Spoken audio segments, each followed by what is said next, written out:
결혼 3년 차, 저는 남편이 다른 여자한테서 아이를 낳았다는 걸 알게 됐습니다. 병원 대기실에서요. 휴대폰 화면에 뜬 메시지 한 줄. 우리 아이 당신 눈을 꼭 닮았네요. 그 순간 제 세상이 무너졌습니다. 아니, 사실 이미 무너지고 있었는지도 모릅니다. 저는 그냥 모른 척하고 있었던 거죠. 제 이름은 한서진입니다. 34살 미용실 원장이에요.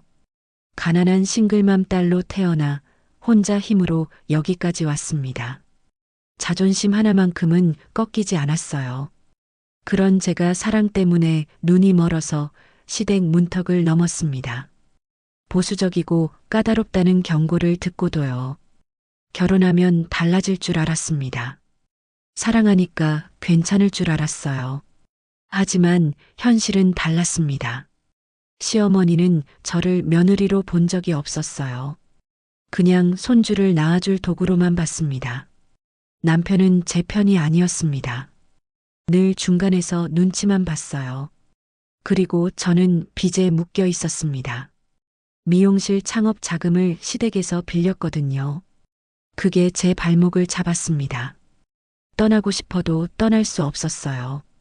그렇게 3년을 버텼습니다. 참으면서요. 꾹꾹 눌러 담으면서요.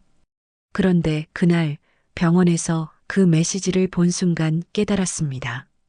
참는다고 해서 달라지는 건 아무것도 없다는 걸요. 오히려 더 당하게 된다는 걸요. 그래서 저는 결심했습니다.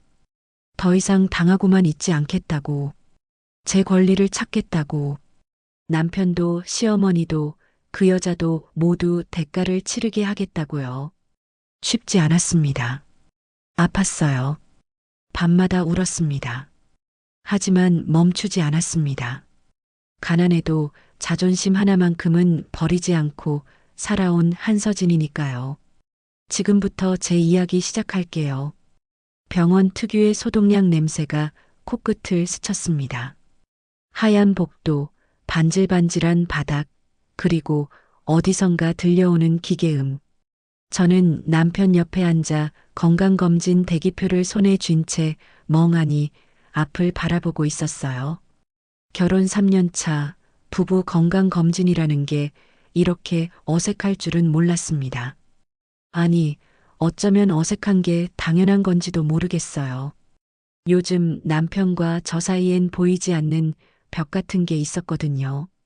손을 뻗으면 닿을 것 같은데 막상 뻗으려니 손이 떨어지지 않는 그런 느낌이었죠. 남편은 옆자리에서 휴대폰만 들여다보고 있었습니다.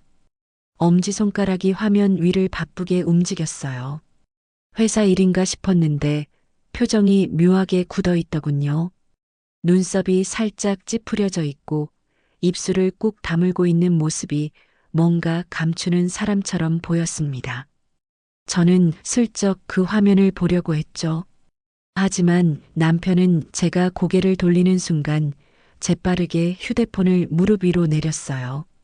자연스러운 동작이었지만 저한테는 너무나 부자연스럽게 느껴졌습니다. 34살 한서진. 그게 저예요. 미용실을 운영하는 원장입니다. 독립심 강하다는 소리도 들었고 자존심 높다는 말도 들었어요. 제 손으로 가위 들고 3년 동안 미용실 키워냈거든요. 물론 처음 창업할 때 시댁 돈을 빌렸지만요. 그게 지금까지 제 발목을 잡고 있습니다. 어머니는 싱글맘이셨어요. 아버지 얼굴도 모르고 자랐죠. 어머니가 새벽부터 밤늦게까지 식당에서 일하시는 동안 저는 혼자 밥 먹고 혼자 숙제하고 혼자 컸습니다. 그래서 누구한테 기대는 거, 누구한테 빌부터 사는 거 정말 싫었어요. 제 힘으로 살고 싶었습니다. 그런데 결혼이라는 게 참 아이러니하더군요. 사랑한다고 믿었던 사람 옆에 있으면서도 이렇게 외로울 수 있다는 게 말이죠. 남편은 대기업 홍보팀 과장입니다. 37살이에요. 키가 크고 얼굴도 준수한 편이죠. 처음 만났을 땐 정말 멋있어 보였거든요. 자상하고 말도 잘 통하고 제 이야기를 진심으로 들어주는 사람이라고 생각했습니다. 하지만 결혼하고 나니 보이더군요. 남편은 착한 사람이 아니라 그냥 싸우기 싫어하는 사람이었어요. 시어머니가 저한테 뭐라 해도 아내 편을 들어주는 게 아니라 그냥 중간에서 눈치만 보는 사람이었습니다. 비빅. 그때 남편 휴대폰에서 알림음이 울렸어요. 진동도 아니고 소리가 크게 울렸습니다. 남편은 화들짝 놀라며 휴대폰을 집어들었어요. 화면을 보는 순간 남편 얼굴이 하얗게 질리더군요. 저는 그 순간을 놓치지 않았습니다. 남편 손에 들린 휴대폰 화면이 제 눈에 들어왔거든요. 메시지 내용이 선명하게 보였어요. 우리 아이 당신 눈을 꼭 닮았네요. 심장이 철렁 내려앉았습니다. 우리 아이, 당신 눈? 이게 무슨 소리죠? 남편은 재빨리 화면을 끄고 제 얼굴을 봤어요. 저도 남편을 똑바로 쳐다봤습니다. 남편 눈빛이 흔들렸어요. 당황한 게 역력했습니다. 저는 조용히 물었죠. 저게 뭐냐고. 목소리는 차분했지만 속은 끓어오르고 있었습니다. 남편은 회사 동료 장난이라고 했어요. 요즘 애 사진 보내주면서 자랑하는 애들 있잖냐며 웃었습니다. 하지만 그 웃음이 너무 억지스러웠어요. 눈은 웃지 않고 있었거든요. 저는 다시 물었습니다. 무슨 동료가 그런 식으로 문자를 보내냐고, 당신 눈을 닮아간다니 뭐냐고요. 남편은 손으로 머리를 극적이며 시선을 피했어요. 그냥 장난이라니까 너무 예민하게 받아들이지 말라고 하더군요. 그리고는 화장실에 간다며 자리를 떴습니다. 저는 그 뒷모습을 멍하니 바라봤어요. 등이 조금 구부정하게 보였습니다. 뭔가 짐을 지고 있는 사람처럼요. 저는 손을 꽉 쥐었습니다. 손톱이 손바닥에 파고들었어요. 아팠지만 그 아픔이 오히려 정신을 차리게 해줬습니다. 우리 아이. 그 단어가 머릿속에서 맴돌았어요. 우리 아이라니. 남편과 저 사이엔 아직 아이가 없는데 말이죠. 시어머니가 늘 그랬거든요. 손주를 안겨달라고. 결혼한 지 3년이나 됐는데 왜 아직도 아이가 없냐고. 마치 제가 일부러 안 낳는 것처럼 몰아붙였습니다. 사실 저희 부부는 아이를 계획하지 않았어요. 남편은 아직 준비가 안 됐다고 했고, 저도 미용실 운영하느라 정신이 없었거든요.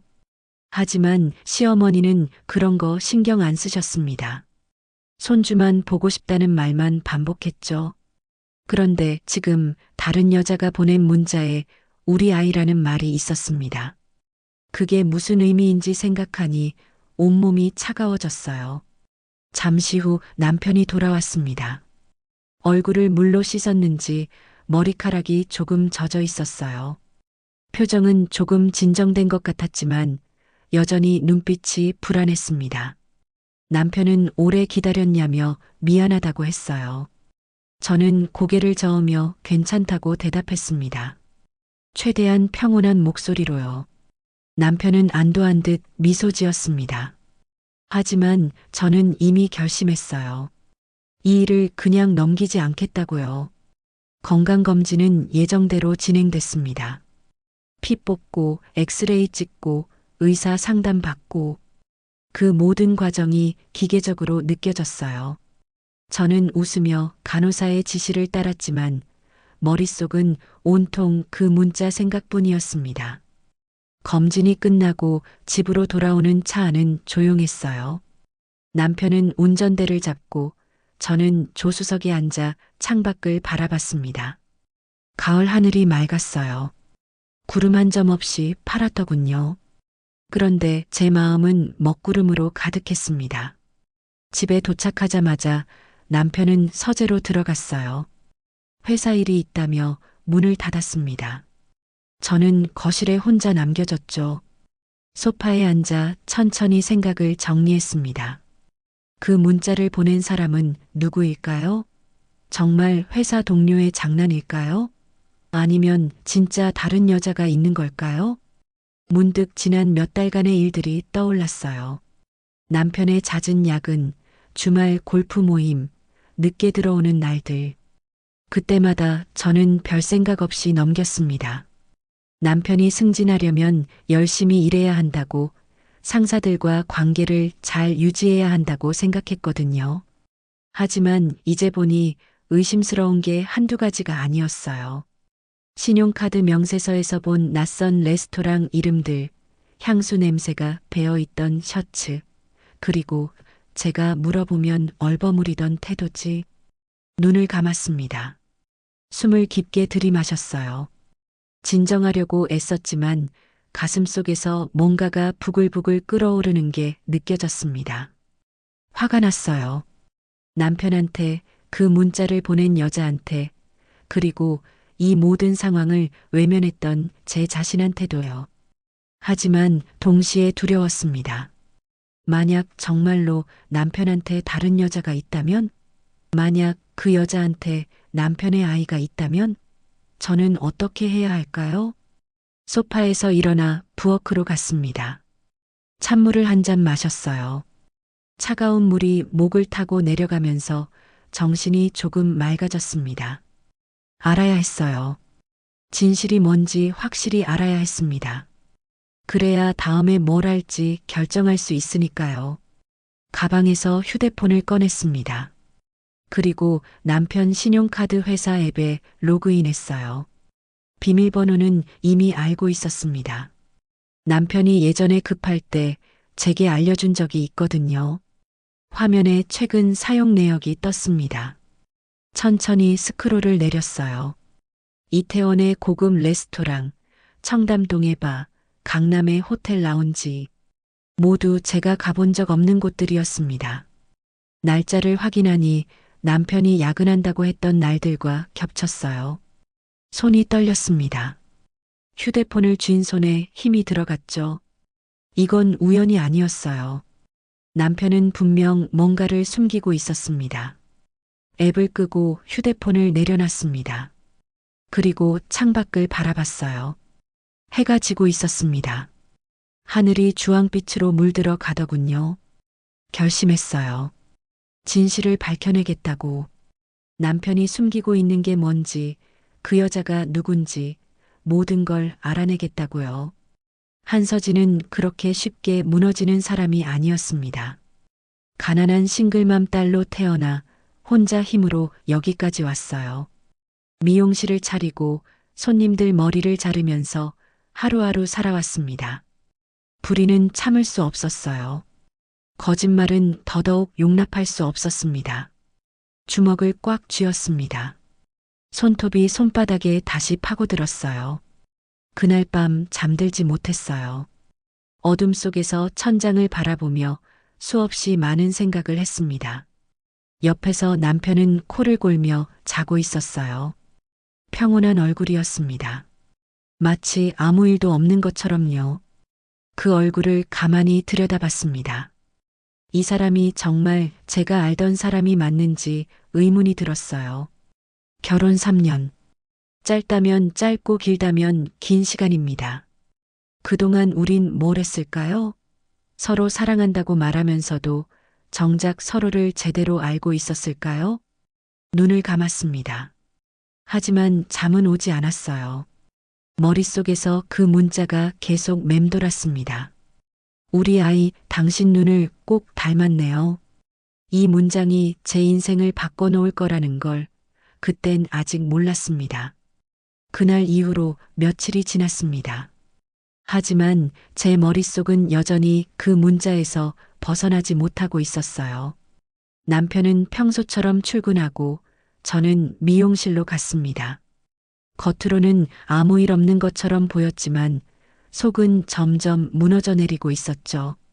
미용실에서 손님 머리를 자르면서도 자꾸 딴 생각이 났습니다. 가위를 들고 있는데 손이 떨렸어요. 집중이 안 됐습니다. 단골 손님 한 분이 제 얼굴을 보더니 요즘 무슨 일 있냐고 물으셨어요. 저는 아니라고 그냥 좀 피곤하다고 둘러댔습니다.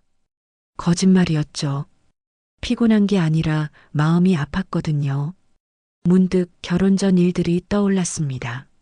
남편을 처음 만났을 때부터 지금까지의 모든 순간들이 주마등처럼 스쳐 지나갔어요. 그때 이미 신호가 있었던 건 아닐까요?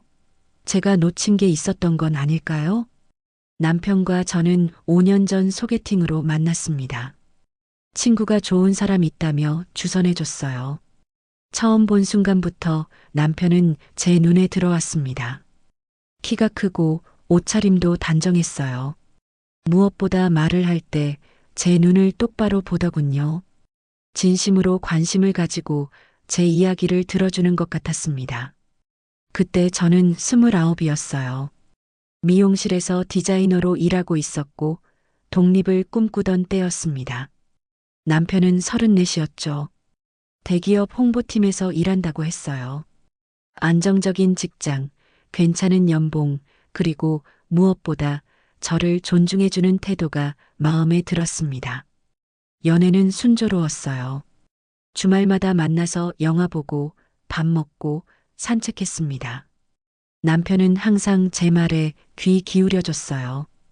미용실 일이 힘들다고 하면 위로해줬고 독립하고 싶다고 하면 응원해줬습니다. 꿈을 향해 가는 제 모습이 멋있다고 말해줬어요. 하지만 그때도 있었습니다. 작은 신호들이요. 연애 6개월쯤 됐을 때였어요. 남편이 갑자기 진지하게 말했습니다. 우리 집은 보수적이라고 집안 분위기가 좀 특별하다고요. 시어머니가 까다로운 분이니 힘들 수 있다고 경고했어요. 저는 그때 별로 심각하게 받아들이지 않았습니다. 사랑하면 다 이겨낼 수 있다고 생각했거든요. 시어머니가 좀 보수적이면 어떤가요? 제가 잘하면 되지 않겠어요? 그렇게 순진하게 생각했습니다. 결혼 이야기가 나온 건 연애 1년 반쯤 됐을 때였어요. 남편이 부모님께 인사드리고 싶다고 했습니다. 저도 그러고 싶었어요. 이 사람과 평생을 함께하고 싶었거든요. 첫 만남은 고급 한정식집에서였습니다. 시어머니와 시아버지가 나오셨어요. 시아버지는 조용한 분이셨습니다. 말수가 적고 대부분 시어머니 말에 고개만 끄덕이셨죠. 시어머니는 달랐습니다. 처음 만난 순간부터 저를 위아래로 훑어보더군요. 옷차림부터 가방, 신발까지 빠짐없이 관찰하는 게 느껴졌어요. 저는 최대한 단정하게 입고 갔지만 시어머니 눈에는 부족해 보였나 봅니다. 입꼬리가 살짝 내려갔거든요. 시어머니가 물었습니다. 부모님은 뭐 하시냐고, 집은 어디냐고, 형제는 있냐고요. 저는 솔직하게 대답했습니다. 어머니 혼자 저를 키우셨고 아버지는 어릴 때 돌아가셨다고요. 형제는 없고 외동딸이라고 말했습니다. 시어머니 표정이 굳었어요. 아, 그렇구나 하더니 더 이상 질문하지 않았습니다. 하지만 그 침묵이 더 무서웠어요. 무슨 생각을 하고 있는지 눈빛으로 알 수 있었거든요. 식사 내내 분위기는 어색했습니다. 시어머니는 남편한테만 말을 걸었어요. 회사 일은 잘 되냐고, 승진은 언제 하냐고, 건강은 괜찮냐고요. 저는 그냥 거기 앉아서 밥만 먹고 있었습니다. 집으로 돌아오는 길에 남편이 말했어요. 어머니가 좀 차가워 보이셨지만 원래 그런 분이라고 시간이 지나면 괜찮아질 거라고 했습니다. 저는 고개를 끄덕였어요. 그렇게 믿고 싶었거든요. 하지만 다음 만남은 더 힘들었습니다. 결혼 준비를 본격적으로 시작하면서 시어머니를 자주 뵙게 됐어요. 예식장 계약, 한복 맞춤, 예물 고르기. 모든 과정에서 시어머니 의견이 절대적이었습니다. 제가 원하는 건 하나도 반영되지 않았어요. 예식장도 시어머니가 고르신 곳으로 정해졌고 한복도 시어머니 취향대로 맞췄습니다. 예물은 시어머니가 아는 귀금속 가게에서 샀어요. 저는 그냥 따라다니며 고개만 끄덕였습니다. 어느 날 시어머니가 따로 저를 부르셨어요. 카페에서 만나자고 하셨습니다. 무슨 일인가 싶어 긴장하며 갔죠. 시어머니는 커피를 한 모금 마시더니 천천히 말씀하셨습니다. 우리 집안 배경을 아냐고, 우리 집이 어떤 집안인지 아냐고 물으셨어요. 저는 남편한테 대충 들었다고 대답했습니다. 시어머니는 코웃음을 치셨어요. 그러면서 말씀하셨습니다. 우리 집은 3대째 사업을 해온 집안이라고, 재산도 꽤 있고 사회적 위치도 있다고요. 그런 집안에 내 같은 배경을 가진 여자가 들어오는 게 쉬운 일이 아니라고 하셨습니다. 가슴이 철렁했어요. 시어머니는 계속 말씀하셨습니다. 싱글맘 딸, 아버지도 없는 집안, 재산도 없고 배경도 없는 여자. 내가 우리 집에 들어올 자격이 있냐고 물으셨어요. 손이 떨렸습니다. 커피잔을 잡은 손에 힘이 들어갔어요. 화가 났지만 참았습니다. 여기서 감정적으로 반응하면 안 된다고 생각했거든요. 저는 최대한 차분하게 대답했습니다. 배경은 부족할지 몰라도 남편을 사랑하고 좋은 며느리가 되기 위해 노력하겠다고 말씀드렸어요. 시어머니는 비웃으셨습니다. 사랑? 사랑만으로 결혼 생활이 유지되는 줄 아냐고 하셨어요. 현실을 봐라. 내가 우리 집에 들어오면 힘들 거라고 경고하셨습니다. 그날 저는 울면서 집에 왔어요. 남편한테 전화해서 시어머니가 한 말을 다 얘기했습니다. 남편은 미안하다고 했어요. 어머니한테 잘 말씀드리겠다고 조금만 참아달라고 했습니다. 조금만 참아라. 그 말이 그때부터 입버릇처럼 됐어요. 결혼식 일주일 전이었습니다. 시댁에 인사를 드리러 갔어요. 남편과 함께요. 시어머니는 우리를 응접실로 안내하셨습니다. 남편이 화장실에 간 사이 저는 혼자 응접실에 앉아 있었어요. 시어머니는 주방에서 차를 준비하고 계셨습니다. 저는 멍하니 앉아 있다가 문득 시어머니 방 쪽을 보게 됐어요. 방문이 살짝 열려 있었습니다. 그 틈새로 책상이 보였어요. 책상 위에 두툼한 봉투가 놓여 있더군요. 평범한 봉투가 아니었습니다. 고급스러운 가죽 서류 케이스였어요. 왜 그랬는지 모르겠어요.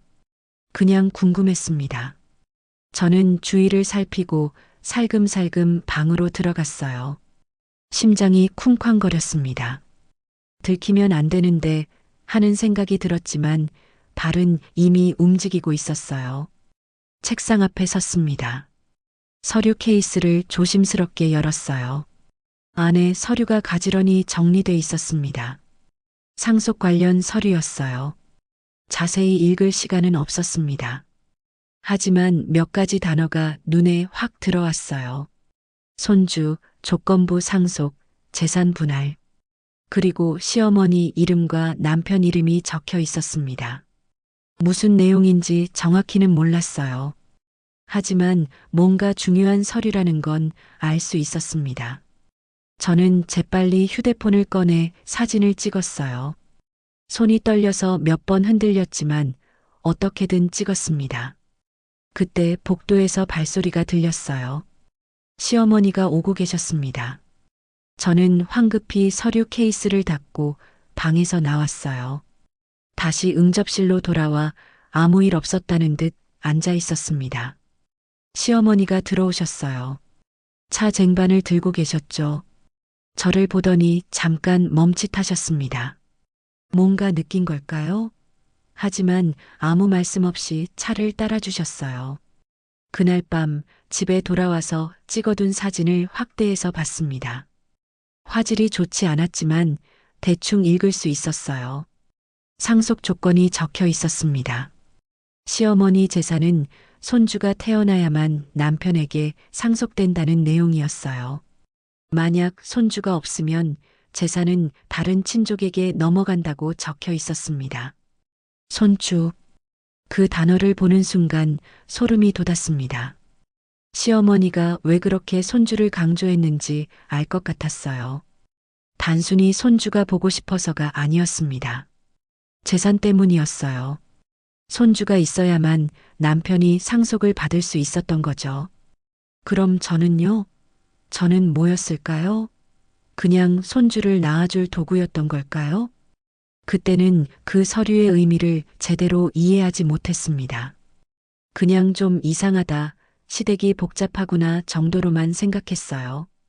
설마 이게 나중에 제 인생을 뒤흔들 단서가 될 줄은 몰랐습니다. 결혼식은 성대하게 치러졌어요. 시댁에서 비용을 대부분 부담했습니다. 고급 호텔 예식장에 하객도 300명 넘게 왔어요. 대부분 시댁 쪽 하객이었습니다. 제 쪽 하객은 고작 30명 정도였죠. 어머니와 친구들, 그리고 미용실 동료들이 전부였어요. 예식장에서 웨딩드레스를 입고 대기실에 앉아 있을 때였습니다. 어머니가 들어오셨어요. 제 손을 잡으시더니 물으셨습니다. 정말 괜찮겠냐고, 저 집안 사람들이 너를 무시하는 게 보이는데 괜찮겠냐고요. 저는 웃으며 대답했습니다. 괜찮다고, 사랑하니까 괜찮다고요. 어머니는 한숨을 쉬셨습니다. 그러면서 말씀하셨어요. 서진아, 넌 엄마보다 강한 아이니까 잘할 거야. 하지만 힘들면 언제든지 엄마한테 와. 알겠지? 고개를 끄덕였습니다. 눈물이 날 것 같았지만 참았어요. 화장이 지워지면 안 됐거든요. 식은 무사히 끝났습니다. 남편과 저는 부부가 됐어요. 모두가 축하해줬습니다. 하지만 제 마음 한구석엔 불안이 자리 잡고 있었습니다. 신혼여행을 다녀온 후부터 본격적으로 시댁과의 생활이 시작됐어요. 주말마다 시댁에 가야 했습니다. 명절은 물론이고 시어머니 생신, 시아버지 생신, 온갖 집안 행사에 다 참석해야 했어요. 시어머니는 여전히 저를 마음에 들어 하지 않으셨습니다. 제가 뭘 해도 부족하다고 하셨어요. 음식 솜씨도 별로고 집안일도 서툴고 예의범절도 모른다고 하셨습니다. 남편은 그럴 때마다 조금만 참으라고 했어요. 시간이 지나면 나아질 거라고 했습니다. 하지만 시간이 지나도 달라지는 건 없었습니다. 결혼 1년이 지났을 때부터 시어머니가 본격적으로 아이 이야기를 꺼내셨어요. 언제 손주를 볼 수 있냐고, 왜 아직도 소식이 없냐고 물으셨습니다. 주말마다 만날 때마다 같은 질문이었어요. 저는 아직 준비가 안 됐다고 말씀드렸습니다. 미용실 일도 바쁘고 경제적으로도 여유가 없다고 했어요. 시어머니는 화를 내셨습니다. 경제적 여유는 우리가 도와줄 테니 걱정 말고 빨리 나으라고 하셨어요. 남편도 애매한 태도였습니다. 시어머니 앞에서는 곧 준비하겠다고 했다가 집에 오면 아직은 아니라고 했어요. 저는 그 이중적인 태도가 이해되지 않았습니다. 이제 와서 생각해 보니 그때부터 이미 뭔가 잘못되고 있었던 거겠죠. 남편과 저 사이에 금이 가기 시작했던 겁니다. 서로 솔직하지 못했고 서로를 이해하지 못했어요. 저는 미용실 일에 더 몰두했습니다. 집에 있으면 답답했거든요. 미용실에서 손님들 머리를 자르고 상담하고 웃으며 대화하는 게 더 편했어요. 남편은 점점 더 늦게 들어왔습니다. 야근이 많다고 했어요. 회식도 잦았고 주말 골프도 자주 갔습니다. 저는 의심하지 않았어요. 그럴 거라고 믿었거든요. 하지만 지금 생각해보면 그때부터였을까요? 남편이 다른 여자를 만나기 시작한 게요. 저는 그걸 몰랐습니다. 아니, 알고 싶지 않았던 건지도 모르겠어요. 보고 싶은 것만 보고 믿고 싶은 것만 믿었던 거죠. 결혼 2년 차가 됐을 때 저는 드디어 제 미용실을 차렸습니다. 오랜 꿈이었어요. 작은 가게였지만 제 이름을 내건 가게였습니다. 한서진 헤어살롱. 간판을 보는 순간 눈물이 났어요. 하지만 창업 자금이 문제였습니다. 제 저축만으로는 부족했어요. 은행 대출도 받았지만 모자랐습니다. 결국 시댁에 도움을 요청했어요. 시어머니는 조건을 거셨습니다. 돈을 빌려주되 이자를 받겠다고 하셨어요. 그리고 3년 안에 다 갚으라고 하셨습니다. 저는 고개를 끄덕였어요. 어쩔 수 없었습니다. 그 돈이 지금까지 제 발목을 잡고 있습니다. 아직 다 갚지 못했거든요. 매달 이자를 내고 원금을 조금씩 갚고 있지만 여전히 많이 남아 있어요. 그래서 저는 떠날 수 없었습니다. 시댁이 아무리 힘들어도 남편이 아무리 실망스러워도 저는 묶여 있었어요. 빚 때문에요. 지금 돌이켜보면 모든 게 계획된 것 같습니다. 시어머니는 처음부터 저를 묶어두려고 했던 게 아닐까요? 돈을 빌려주면서 제게 족쇄를 채운 거죠. 그리고 그 서류, 결혼식 전에 받던 상속 서류, 그것도 다 연결돼 있었습니다. 손주가 있어야만 상속이 된다는 조건. 시어머니가 왜 그렇게 손주를 원했는지 이제 이해가 됐어요. 하지만 그땐 몰랐습니다. 그냥 까다로운 시어머니, 답답한 남편, 힘든 결혼 생활이라고만 생각했어요. 병원에서 그 문자를 본 순간 모든 게 달라졌습니다. 퍼즐 조각이 맞춰지기 시작했어요. 남편의 잦은 외출, 이상한 카드 내역, 그리고 그 문자. 우리 아이 당신 눈을 닮아간다는 말. 저는 이제 알아야 했습니다. 진실이 뭔지, 남편이 무엇을 숨기고 있는지, 그 여자가 누구인지요. 그래서 저는 결심했어요. 더 이상 눈 감고 있지 않기로요. 진실을 마주하기로 했습니다. 그게 아무리 아파도, 아무리 힘들어도요. 진실을 알아내기로 결심한 후 저는 움직이기 시작했습니다. 더 이상 가만히 앉아서 당하고만 있을 수는 없었거든요. 남편의 휴대폰 비밀번호는 이미 알고 있었어요. 결혼 초에 서로 공유했던 번호였습니다. 혹시 바꿨을까 싶었지만 운 좋게도 그대로였어요. 어느 날 새벽 남편이 깊게 잠든 사이 조심스럽게 휴대폰을 집어들었습니다. 심장이 너무 빨리 뛰어서 가슴이 아플 정도였어요. 손이 떨렸지만 꾹 참았습니다. 화면을 켜고 비밀번호를 입력했어요. 메시지함을 열었습니다. 여러 대화방이 있었지만 하나가 유독 눈에 띄었어요. 이름이 저장돼 있지 않았습니다. 그냥 번호만 떠 있었죠. 대화 내용을 보는 순간 숨이 막혔어요. 보고 싶어. 언제 만날 수 있어? 우리 아이가 요즘 아빠 닮아간다고 다들 그래. 다음 주 검진 날짜 잡혔어? 같이 갈 수 있어? 모두 그 여자가 보낸 메시지였습니다. 그리고 남편의 답장들. 따뜻하고 다정한 말투였어요. 제게는 한 번도 쓰지 않던 그런 말투였습니다. 스크롤을 위로 올려서 예전 대화를 봤어요. 1년도 넘게 주고받은 대화였습니다. 식당 예약, 호텔 예약, 선물 고민. 연인들이 나누는 평범한 대화들이었어요. 그리고 사진도 있었습니다. 배가 불러온 여자의 사진, 초음파 사진, 그리고 갓 태어난 아기 사진까지요. 눈물이 주르륵 흘러내렸습니다. 소리 없이 울었어요. 남편을 깨울 수는 없었거든요. 남편한테 아이가 있었습니다. 제가 아닌 다른 여자와의 사이에서요. 그 아이는 이미 태어나 있었어요. 생후 6개월쯤 돼 보였습니다. 그동안 남편이 저한테 아이는 아직 이르다고 했던 게 이해가 됐어요. 이미 아이가 있었으니까요. 다른 여자한테서 낳은 아이가요. 저는 조용히 휴대폰을 제자리에 놓았습니다. 화장실로 가서 찬물로 얼굴을 씻었어요. 거울 속 제 얼굴은 창백했습니다. 눈은 충혈돼 있고 입술은 파랗게 질려 있었어요. 한참을 거울을 보다가 침대로 돌아왔습니다. 남편은 여전히 평온하게 자고 있었어요. 저는 그 옆에 누워서 천장을 바라봤습니다. 새벽 공기가 차가웠어요. 다음 날부터 저는 본격적으로 조사를 시작했습니다. 그 여자가 누군지 알아내야 했어요.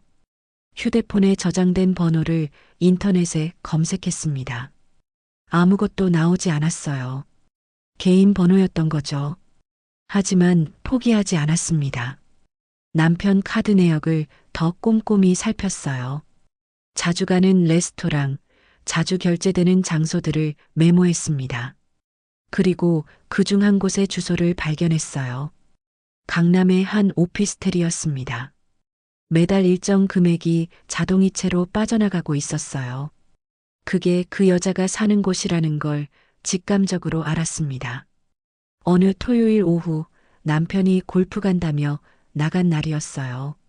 저는 그 오피스텔로 향했습니다. 가슴이 두근거렸어요. 뭘 보게 될지, 어떻게 해야 할지 몰랐지만 그냥 가야만 했습니다. 오피스텔 앞에 도착해서 로비에 앉아 기다렸어요. 1시간쯤 지났을까요? 엘리베이터 문이 열리더니 한 여자가 나왔습니다. 유모차를 밀고 있었어요. 그 여자를 보는 순간 알았습니다. 바로 이 사람이구나. 여자는 30살쯤 돼 보였습니다. 키가 크고 날씬했어요.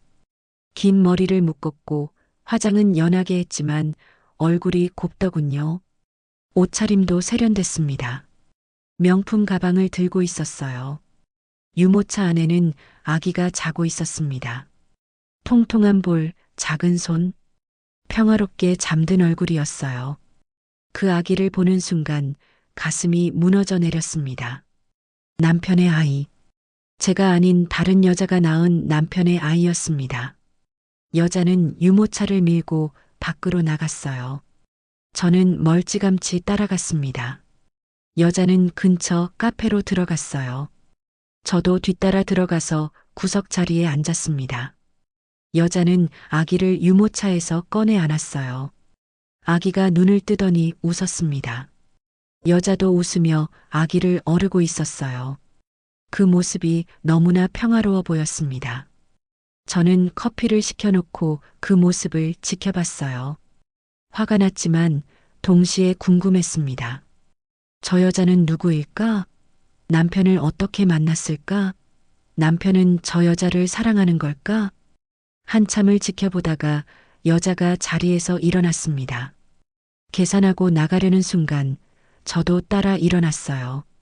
그리고 여자 앞을 막아섰습니다. 여자는 깜짝 놀라며 저를 봤어요. 누구냐고 묻는 표정이었습니다. 저는 조용히 말했습니다. 윤태호 아내라고요. 그러자 여자 얼굴이 하얗게 질렸어요. 여자는 잠시 망설이더니 다시 자리에 앉았습니다. 저도 마주 앉았어요. 아기는 여자 품에 안겨서 주위를 두리번거리고 있었습니다. 여자가 먼저 입을 열었습니다. 어떻게 알았냐고, 왜 여기까지 왔냐고 물었어요. 목소리가 떨리고 있었습니다. 저는 대답했습니다. 남편 휴대폰을 봤다고, 카드 내역을 확인했다고 말했어요. 그리고 물었습니다. 당신은 누구냐고요? 여자는 한숨을 쉬었습니다.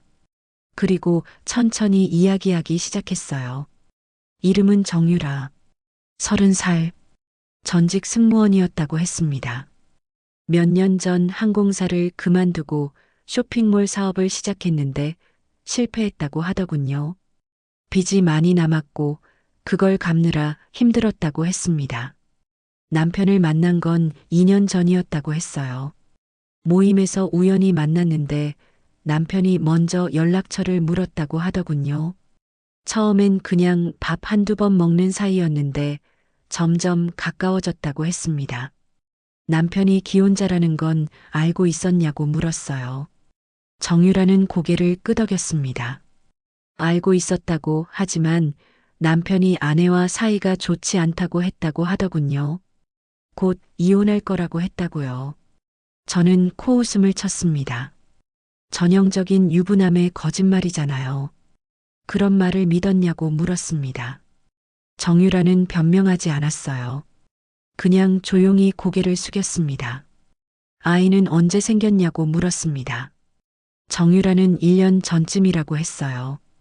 계획이 없던 임신이었는데 남편이 낳으라고 했다고 하더군요. 자기가 책임지겠다고 결혼도 하겠다고 약속했다고 했습니다. 그래서 낳았냐고 물었어요. 정유라는 고개를 끄덕였습니다. 남편을 믿었다고, 정말 결혼할 줄 알았다고 말했습니다. 하지만 아기가 태어난 후에도 남편은 이혼하지 않았어요. 계속 미뤘다고 합니다. 시기가 안 좋다고, 조금만 기다리라고 했다고 하더군요.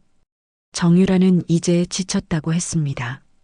기다리는 것도, 혼자 아이 키우는 것도 힘들다고요. 남편한테 매달 생활비는 받고 있지만 그것만으로는 부족하다고 했습니다. 그리고 폭탄 같은 말을 했어요. 시어머니를 만났다고요. 제가 깜짝 놀라서 물었습니다. 시어머니를 만났다고? 언제? 왜?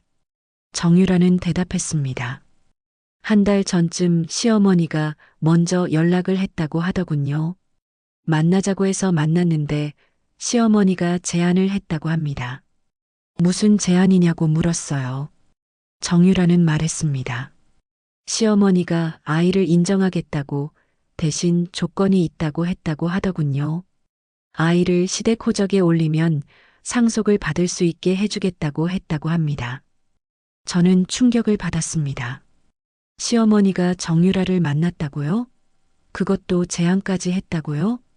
정유라는 계속 말했습니다. 시어머니가 말했다고 해요. 손주가 있어야만 재산 상속이 가능하다고, 지금 며느리는 아이를 낳을 생각이 없으니 답답하다고 했다고 합니다. 그래서 정유라한테 제안한 거였어요. 아이를 시댁 식구로 인정해주겠다고, 대신 나중에 재산 일부를 나눠주겠다고요. 정유라는 솔직하게 말했습니다. 자기도 돈이 필요했다고, 빚도 있고 아이 키우기도 힘들어서 그 제안이 솔깃했다고요. 그래서 생각 중이라고 했습니다. 저는 어이가 없었어요. 시어머니가 이런 짓을 하고 있었다니요. 저를 완전히 배신한 거잖아요. 아니, 애초에 저를 며느리로 생각한 적도 없었던 거겠죠. 정유라는 미안하다고 했습니다. 자기도 잘못했다고, 유부남과 관계를 맺은 것도, 아이를 낳은 것도 다 잘못이라고 인정했어요. 하지만 어쩔 수 없었다고, 살아야 했다고 말했습니다. 저는 정유라를 보며 복잡한 감정을 느꼈습니다. 화도 났지만 한편으로는 이해도 됐어요. 이 여자도 결국 남편한테 속은 피해자일지도 모른다는 생각이 들었거든요.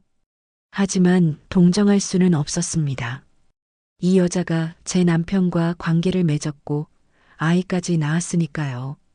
그게 아무리 남편 잘못이 크다 해도 이 여자도 공범이었습니다. 일어서려는데 정유라가 말했습니다. 한 가지만 더 알려주고 싶다고요. 뭐냐고 물었습니다. 정유라는 조심스럽게 말했어요.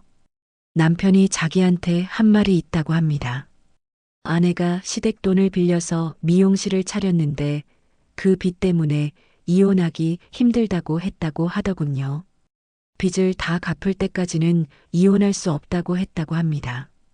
가슴이 철렁했습니다. 남편이 그런 말을 했다고요?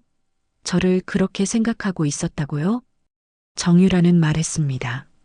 남편이 빚만 해결되면 이혼하고 자기랑 결혼하겠다고 약속했다고요.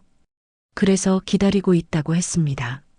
저는 더 이상 들을 수 없었어요. 자리에서 일어나 카페를 나왔습니다. 뒤에서 정유라가 뭐라고 부르는 소리가 들렸지만 돌아보지 않았어요. 밖으로 나오니 가을바람이 차갑게 불었습니다. 저는 골목 한 구석에 서서 한참을 울었어요. 사람들이 지나다니며 쳐다봤지만 신경 쓰지 않았습니다. 모든 게 무너졌어요. 남편은 저를 사랑하지 않았습니다. 다른 여자가 있었고 그 여자한테서 아이까지 낳았어요. 시어머니는 저를 완전히 무시하고 있었습니다. 손주만 있으면 된다며 정유라를 받아들일 준비까지 하고 있었어요. 저는 뭐였을까요? 그냥 시댁 빚에 묶인 불쌍한 며느리였을까요? 남편 눈엔 빚 때문에 이혼 못하는 골칫거리였을까요? 분했습니다. 너무 분했어요. 이렇게 당하고만 있을 수는 없었습니다. 집으로 돌아오는 길에 결심했습니다. 더 이상 참지 않기로요. 남편도 시어머니도 정유라도 모두 대가를 치르게 할 거라고 다짐했습니다. 집에 도착하니 남편이 먼저 와 있었어요. 골프 갔다 온 모양이었습니다. 거실에 앉아서 텔레비전을 보고 있었어요. 남편이 물었습니다. 어디 갔다 오냐고요? 저는 아무렇지 않게 대답했습니다. 미용실 일이 있어서 다녀왔다고 거짓말했어요. 남편은 그러냐며 고개를 끄덕였습니다. 그리고 다시 텔레비전을 봤어요. 제게는 관심도 없었습니다. 저는 방으로 들어가 문을 닫았습니다.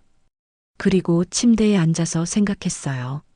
어떻게 해야 할지, 무엇부터 시작해야 할지요. 먼저 증거를 확보해야 했습니다. 남편과 정유라의 관계, 아이의 존재, 시어머니의 제안까지 모든 걸 증거로 남겨야 했어요. 법적으로 싸울 준비를 해야 했습니다.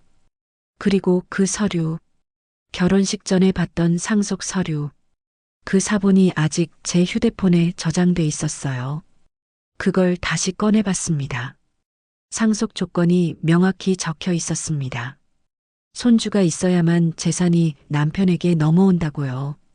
만약 손주가 없으면 다른 친족에게 간다고 돼 있었습니다. 시어머니는 바로 이 조건 때문에 정유라를 받아들이려는 거였어요. 정유라의 아이를 손주로 인정하면 상속 조건이 충족되니까요. 그럼 저는요? 저는 완전히 밀려나는 거였죠. 이혼당하고 빚만 남고 모든 걸 잃게 되는 거였습니다. 하지만 저는 그냥 당하지 않을 겁니다. 제게도 무기가 있었어요. 바로 이 서류였습니다. 저는 변호사를 알아보기 시작했습니다.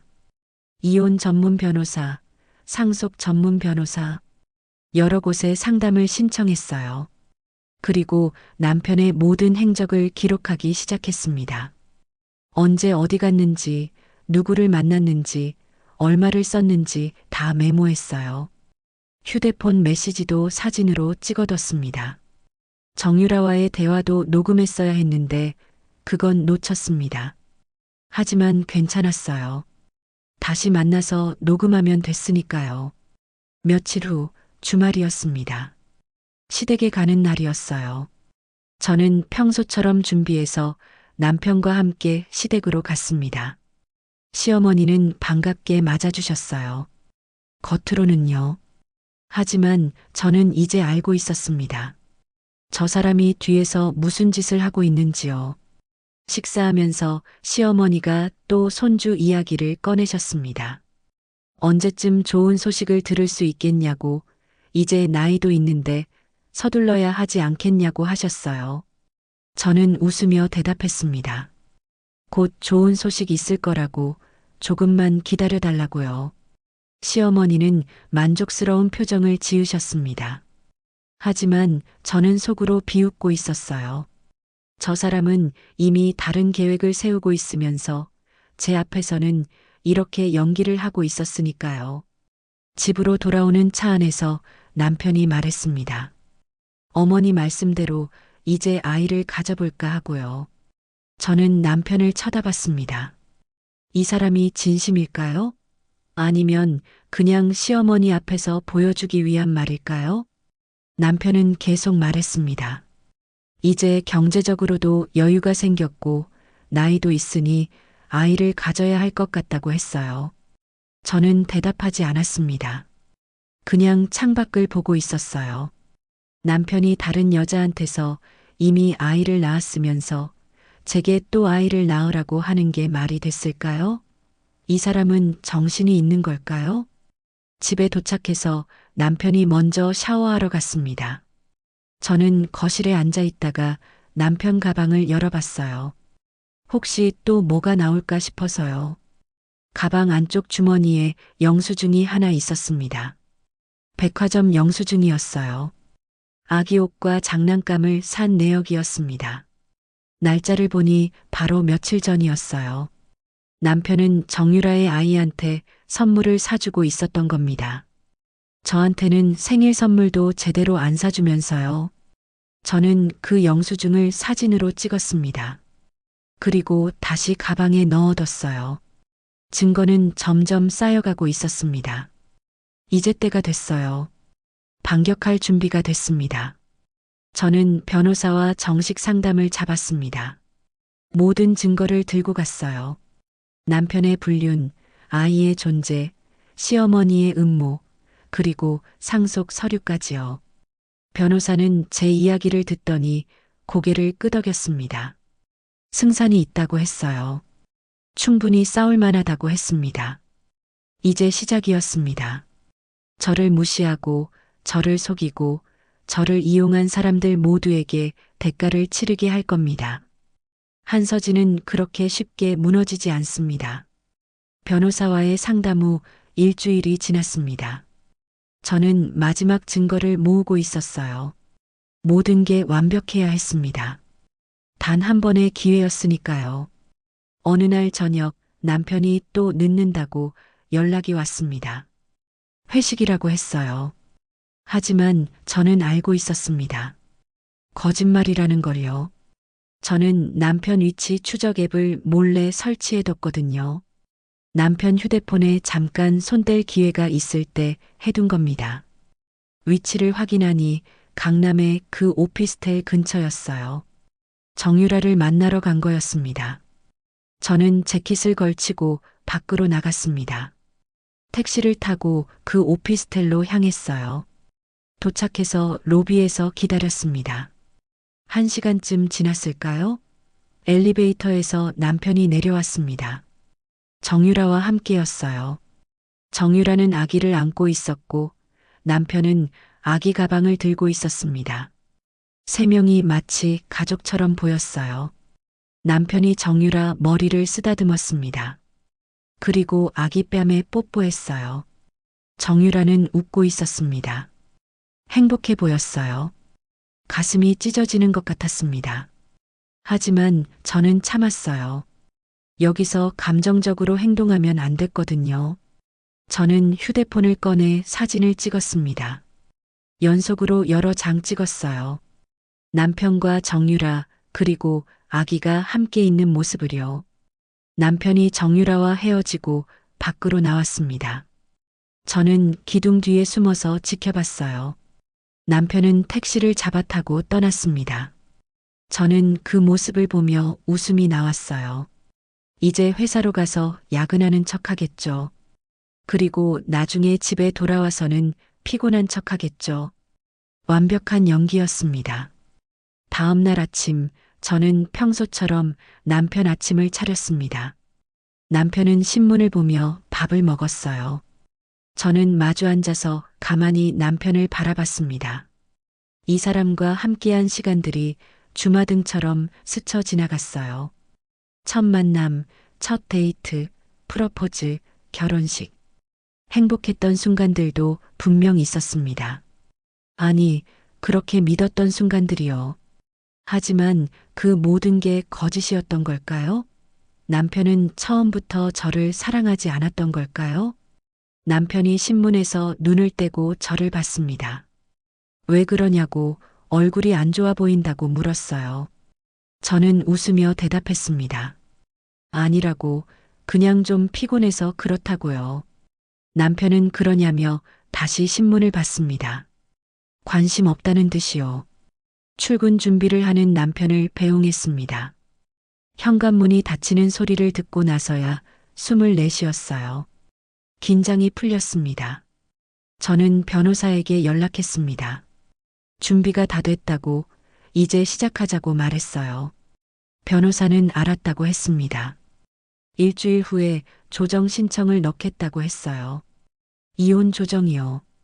그 일주일 동안 저는 모든 것을 정리했습니다. 미용실 일도 정리하고 중요한 물건들도 따로 챙겨뒀어요. 통장도 새로 만들어서 제 돈을 옮겨놨습니다. 그리고 어머니를 만났습니다. 오랜만에 어머니를 찾아뵀어요. 어머니는 제 얼굴을 보자마자 아시더군요. 무슨 일 있냐고 물으셨습니다. 저는 모든 걸 말씀드렸습니다. 남편의 불륜, 아이의 존재, 시댁의 배신까지요. 어머니는 분노하셨습니다. 당장 그 집에서 나오라고 하셨어요. 하지만 저는 말씀드렸습니다. 제대로 끝내고 나올 거라고, 당하고만 있지 않을 거라고요. 어머니는 제 손을 꽉 잡으셨습니다. 그러면서 말씀하셨어요. 내가 옳다고 끝까지 싸우라고요. 어머니가 옆에 있다고 하셨습니다. 그 말을 듣고 눈물이 났습니다. 어머니 품에 안겨 한참을 울었어요. 그동안 참았던 모든 게 쏟아져 나왔습니다. 일주일이 지났습니다. 변호사가 조정 신청을 넣었다고 연락이 왔어요. 남편한테 통지가 갈 거라고 했습니다. 그날 저녁 남편이 집에 들어오자마자 소리쳤습니다. 이게 뭐냐고, 왜 갑자기 이혼 조정 신청을 했냐고 물었어요. 저는 침착하게 대답했습니다. 이혼하고 싶어서요. 남편은 어이없다는 표정을 지었습니다. 갑자기 무슨 소리냐고, 무슨 일이 있었냐고 물었어요. 저는 웃었습니다. 무슨 일이냐고요? 정말 모르는 척하는 거냐고 되물었습니다. 남편 얼굴이 굳었어요. 뭘 알고 있냐는 표정이었습니다. 저는 말했습니다. 정유라 알고 있다고, 아기도 알고 있다고요. 모든 걸 다 안다고 말했습니다. 남편은 순간 말을 잃었습니다. 얼굴이 하얗게 질렸어요. 입을 벌렸다 다물었다 반복했습니다. 그러더니 갑자기 화를 냈습니다. 어떻게 알았냐고, 뒤를 캤냐고 소리쳤어요. 저는 차분하게 대답했습니다. 당신 휴대폰 봤다고, 카드 내역 확인했다고, 정유라도 만났다고 말했어요. 남편은 머리를 쥐어뜯었습니다. 그러더니 갑자기 무릎을 꿇었어요. 미안하다고, 잘못했다고 빌었습니다. 저는 그 모습을 내려다봤습니다. 한때 사랑했던 사람, 평생을 함께하고 싶었던 사람, 그 사람이 제 앞에서 무릎 꿇고 빌고 있었어요. 마음이 아팠습니다.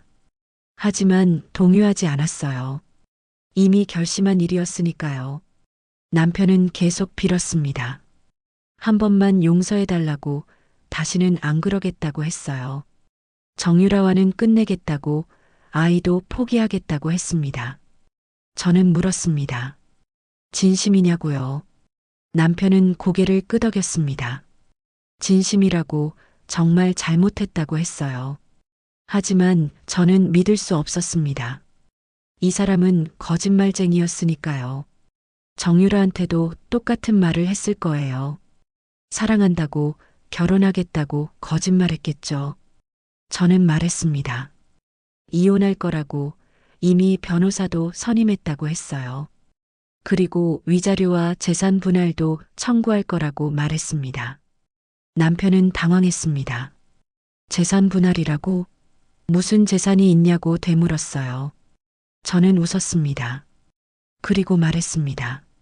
시댁 상속 재산 말이에요. 남편 얼굴이 더 굳었습니다. 무슨 소리냐고 물었어요. 저는 휴대폰을 꺼내 사진을 보여줬습니다. 결혼식 전에 찍어뒀던 상속 서류 사진이요. 남편은 그걸 보더니 말을 잃었습니다. 저는 설명했습니다.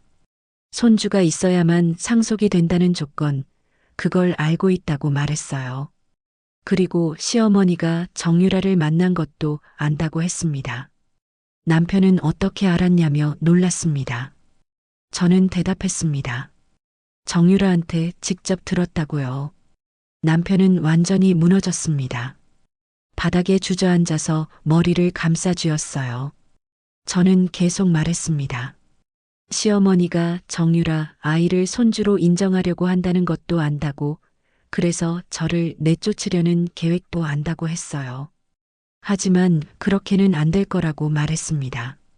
저한테도 권리가 있다고, 법적으로 싸워서 제 몫을 챙길 거라고 했어요.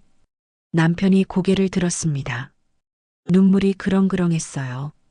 제발 그러지 말라고, 어머니한테 알리지 말라고 빌었습니다. 저는 코웃음을 쳤습니다. 시어머니한테 알리지 말라고요? 웃기는 소리 하지 말라고 했습니다.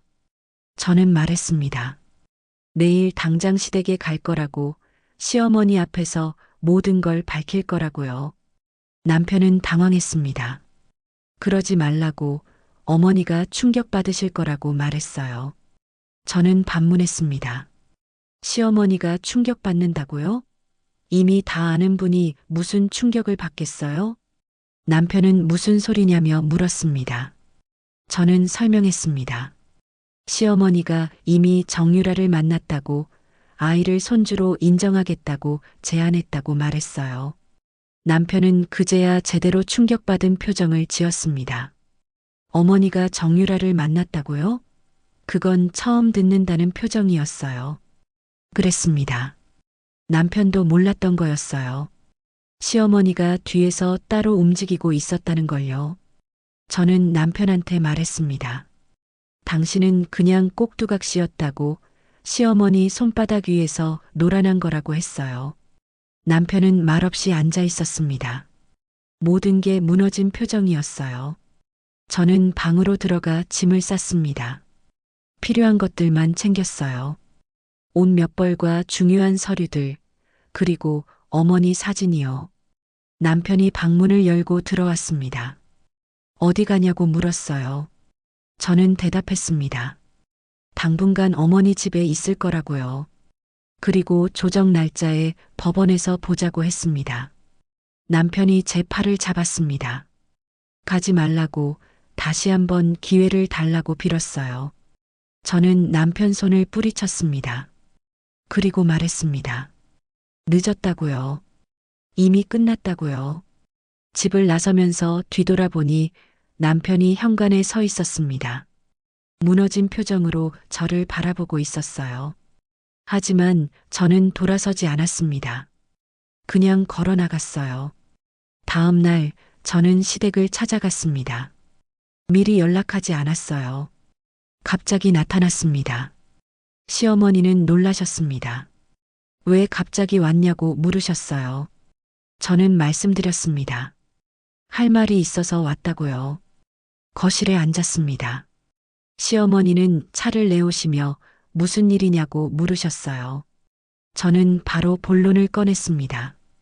정유라를 아시죠? 시어머니 얼굴이 굳었습니다. 저는 계속 말했습니다. 남편 불륜 상대요. 아이도 낳았죠. 그 여자를 만나셨다면서요? 시어머니는 잠시 침묵하셨습니다.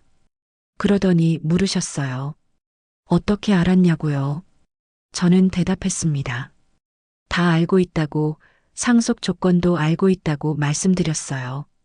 시어머니는 한숨을 쉬셨습니다. 그리고 말씀하셨어요. 그래, 알았으면 됐다고. 이제 이혼하라고 하셨습니다. 저는 놀랐습니다. 이렇게 대놓고 말씀하실 줄은 몰랐거든요. 시어머니는 계속 말씀하셨습니다. 애초에 내가 우리 집에 어울리지 않았다고, 손주도 낳지 못하는 며느리는 필요 없다고 하셨어요. 정유라가 아이를 낳았으니 이제 넌 필요 없다고 했습니다. 가슴이 뜨거워졌습니다. 화가 치밀어 올랐어요. 하지만 저는 참았습니다. 그리고 차분하게 말씀드렸습니다. 죄송하지만 그렇게는 안 될 것 같다고요. 시어머니가 눈을 가늘게 뜨셨습니다. 무슨 소리냐고 물으셨어요. 저는 설명했습니다. 법적으로 싸울 거라고, 위자료와 재산 분할을 청구할 거라고 말씀드렸어요. 시어머니는 비웃으셨습니다. 무슨 재산을 나눈다는 거냐고, 내가 가져갈 게 뭐가 있냐고 하셨어요. 저는 대답했습니다. 상속 재산이요. 조건부 상속이라는 거 알고 있다고, 그 조건이 법적으로 문제가 있다고 말씀드렸어요. 시어머니 표정이 변했습니다. 뭘 안다는 거냐며 물으셨어요. 저는 휴대폰을 꺼내 서류 사진을 보여드렸습니다. 결혼식 전에 찍어둔 그 사진이요. 시어머니는 그걸 보시더니 얼굴이 하얗게 질렸습니다. 저는 말씀드렸습니다. 이 서류를 변호사한테 보여줬다고, 조건부 상속이 정당한지 검토 중이라고 했어요. 만약 문제가 있으면 법적으로 다툴 수 있다고 했습니다. 시어머니는 당황하셨습니다. 언제 그걸 찍었냐고, 무슨 권리로 남의 서류를 훔쳐봤냐고 소리치셨어요. 저는 차분하게 대답했습니다. 훔친 게 아니라 우연히 봤다고, 그리고 사진 찍은 건 제 권리라고 말씀드렸어요. 시어머니는 분노하셨습니다. 하지만 동시에 불안해하시는 게 보였어요. 저는 계속 말씀드렸습니다. 미용실 창업 자금으로 빌린 돈도 문제라고, 그게 빚이 아니라 증여였다고 주장할 수 있다고 했어요. 며느리한테 사업 자금을 준 건 증여로 볼 수 있다고 변호사가 말했다고 했습니다. 시어머니는 말도 안 된다며 소리치셨습니다. 하지만 저는 물러서지 않았습니다. 법원에서 판단할 일이라고, 저도 변호사를 선임했으니 법적으로 대응하겠다고 말씀드렸어요. 그리고 마지막으로 말씀드렸습니다. 정유라 아이를 손주로 인정하시려면 하시라고, 하지만 그러면 불륜 사실이 공식화되는 거라고요. 남편은 위자료를 물어야 할 거고 사회적으로도 타격을 입을 거라고 했습니다. 시어머니는 말을 잃으셨습니다. 저는 일어섰습니다. 그리고 말씀드렸어요. 조정 날짜에 법원에서 뵙겠다고요.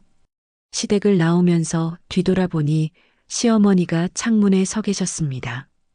쟤를 노려보고 계셨어요. 하지만 저는 당당하게 걸어 나왔습니다. 며칠 후 조정 날짜가 왔습니다. 법원에 갔어요. 남편과 시어머니가 와 있었습니다. 조정실에 들어갔습니다. 조정위원이 계셨어요. 양쪽 이야기를 들으시더군요. 남편 측 변호사가 말했습니다. 이혼은 합의할 수 있지만 위자료와 재산 분할은 과도하다고 주장했어요. 저희 변호사가 반박했습니다. 남편의 불륜이 명백하고 아이까지 있으니 위자료는 당연하다고 했어요. 재산 분할도 정당한 권리라고 주장했습니다. 시간이 오래 걸렸습니다. 양쪽이 팽팽히 맞섰어요. 조정위원이 제안하셨습니다. 위자료는 합의하되 재산 분할은 줄이는 게 어떻냐고요. 저는 거절했습니다. 제 권리를 포기할 수 없다고 말했어요. 결국 조정은 결렬됐습니다. 재판으로 가기로 했어요. 법원을 나오면서 남편이 저를 불렀습니다. 잠깐 이야기하자고 했어요. 저는 멈춰섰습니다. 남편이 다가왔어요. 남편은 말했습니다. 정말 끝까지 갈 거냐고, 합의할 수 없냐고 물었어요. 저는 대답했습니다. 당신이 저한테 한 짓을 생각하면 이 정도는 아무것도 아니라고요. 남편은 한숨을 쉬었습니다. 그리고 말했어요. 미안하다고, 정말 잘못했다고요. 하지만 저는 더 이상 그 말을 믿지 않았습니다. 돌아서서 걸어갔어요. 재판은 몇 달이 걸렸습니다. 그동안 저는 미용실 일에 집중했어요. 손님들은 저를 응원해줬습니다. 힘내라고, 잘 될 거라고 말해줬어요. 어머니도 옆에서 힘이 돼주셨습니다. 매일 전화해서 안부를 물으시고 밥도 자주 해주셨어요. 친구들도 도와줬습니다. 힘들 때마다 만나서 이야기를 들어줬어요. 그렇게 버텼습니다. 하루하루를요. 드디어 판결이 났습니다. 법원에 갔어요. 판사님이 판결문을 낭독하셨습니다.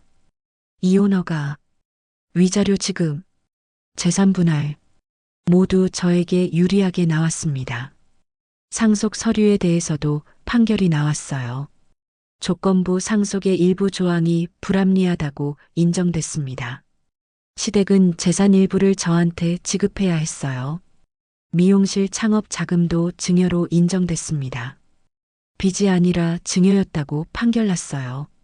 저는 이겼습니다. 법원을 나오면서 하늘을 봤어요. 하늘이 맑았습니다.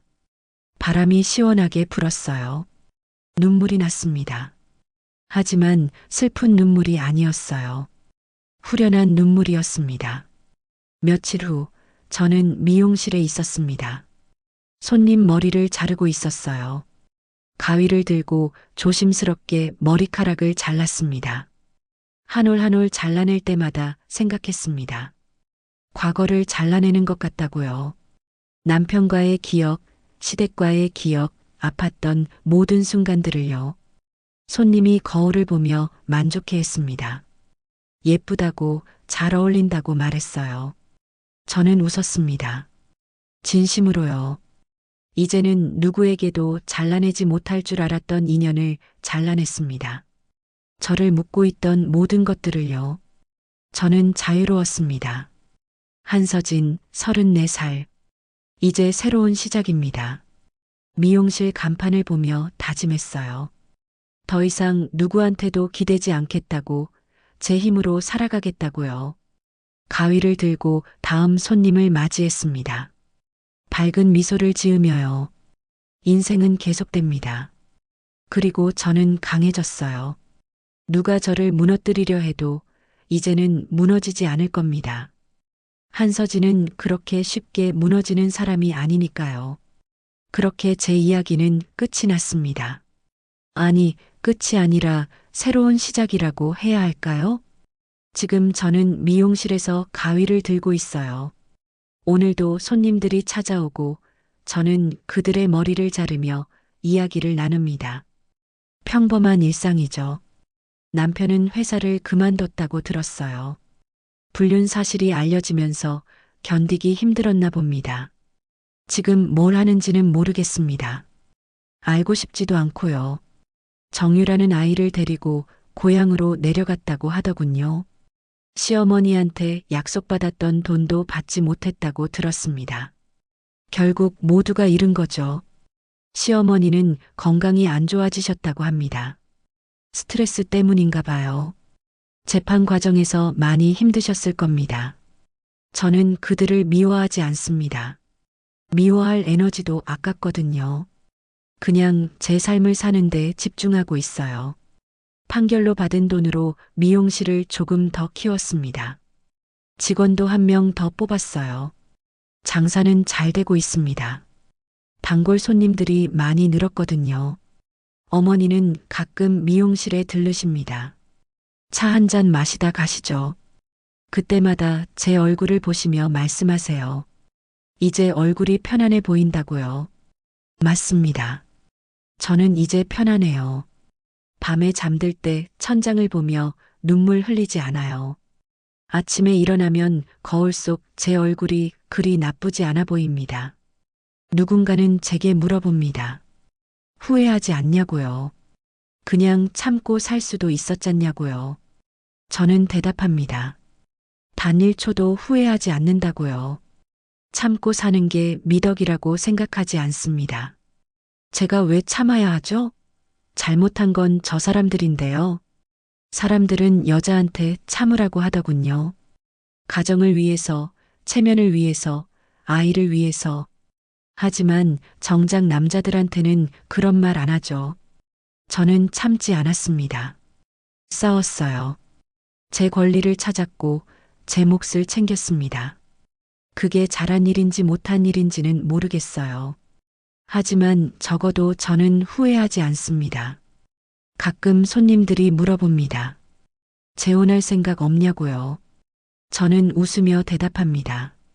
글쎄요, 아직은 잘 모르겠다고요. 솔직히 말하면 남자가 두렵습니다. 다시 누군가를 믿는다는 게 쉽지 않아요. 또 배신당할까봐 무섭습니다. 하지만 동시에 알고 있어요. 모든 남자가 제 전 남편 같은 건 아니라는 걸요. 언젠가 다시 사랑할 수 있을지도 모르죠. 지금은 그냥 저 자신과 사랑에 빠져 있습니다. 제 삶을 사랑하고, 제 일을 사랑하고, 제 자유를 사랑해요. 이게 제 이야기입니다. 특별할 것도 없고, 대단할 것도 없는 한 여자의 이야기예요. 저는 오늘도 미용실에서 가위를 듭니다. 한 올 한 올 머리카락을 자르면서 생각해요.